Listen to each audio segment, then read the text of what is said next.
A mund ta zbresim në aplikimin e këtij hadithi le të themi edhe të kombit shqiptar, pra a kemi borxh në kombit shqiptar që të kemi shumë pasardhës që ta shtojmë te komb?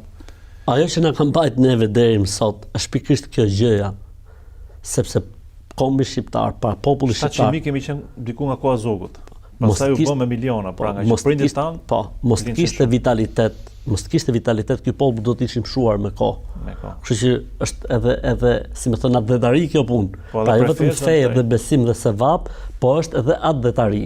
Edhe unë për Zotin, domethënë, më dhem shpirti kur shoh se vitaliteti ka rënë. Qartë. Vitaliteti ka rënë. Pra ne duhet të jemi shembull, ne duhet të japim shembullin më të mirë. A e dum Zotin fort, a e dum profetin Alaihissalam fort, a dum se vapën botën tjetër. Atëherë, inna naktubu ma qaddamua atharahum. Ne shkruajmë çfarë keni bërë dhe gjurmët.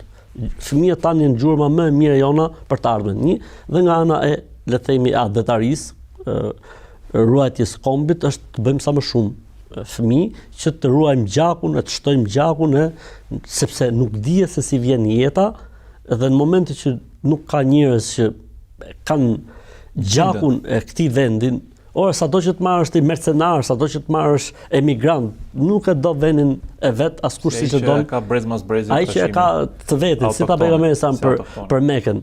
Tha, pasha Zotin, unë e di që je veni më i mirë, më i dashur te Zoti. Unë kurr nuk do dilja prej teje, po mos më kishin nxjerr. Pra dashuria për Mekën mbeti e fshehur dhe domethënë në brendësinë e tij alayhi salatu wassalam.